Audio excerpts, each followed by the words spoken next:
Allora, la Regione Veneto ha di recente emanato un provvedimento di semplificazione degli atti amministrativi e nell'ambito di questo provvedimento Confartigianato Imprese ha monitorato attentamente le possibilità che emergevano dallo stesso e per quanto concerne la categoria taxi e noleggio conducente, quindi trasporto pubblico non di linea, abbiamo individuato assieme agli altri rappresentanti di categoria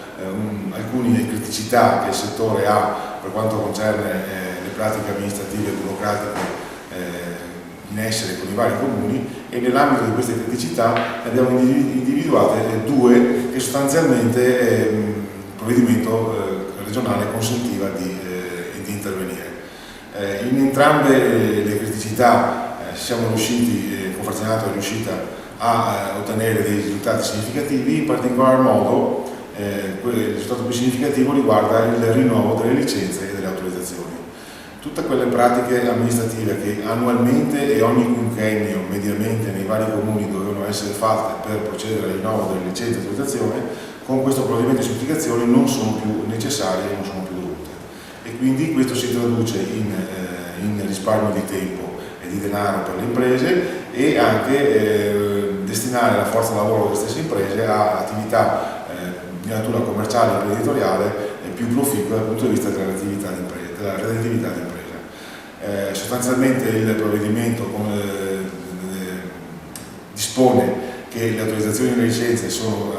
temporalmente illimitate e l'ufficio comunale provvederà in maniera autonoma e automatica al rinnovo qualora non vi fossero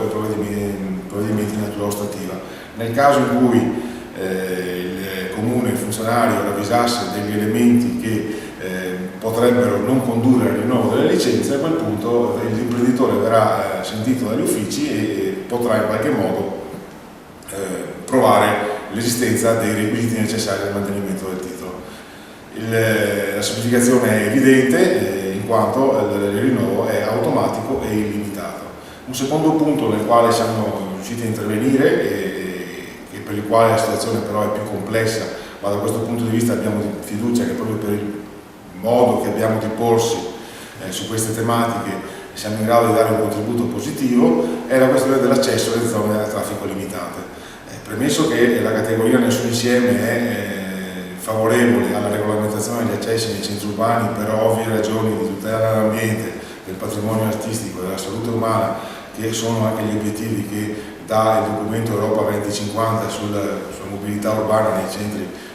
centri artistici e di cui il Veneto ne ha grande copia. Da questo punto di vista, detto questo, anticipato questo, si è pensato di istituire proprio per la complessità del tema una commissione di lavoro alla quale parteciperanno i funzionari pubblici, le polizie locali competenti, la regione e le province,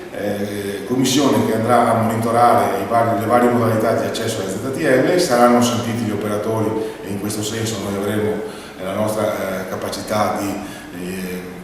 fare proposte significative. Saranno sentiti anche gli utenti, quindi da questo punto di vista ci sarà una convergenza tra gli interessi degli utenti e gli interessi degli operatori coniugati nell'interesse generale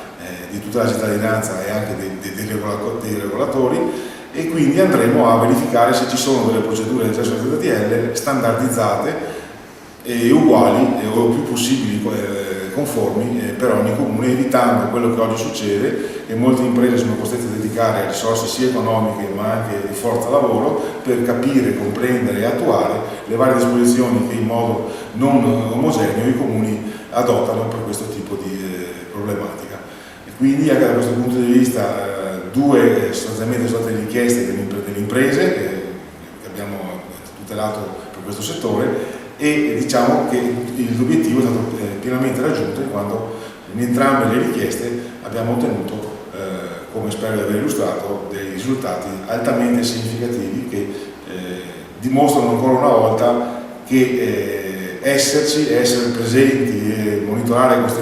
costantemente e quotidianamente gli atti amministrativi che il legislatore dà spazio alle imprese anche di ritagliarsi quelle che sono poi le proprie necessità per svolgere al meglio il proprio lavoro.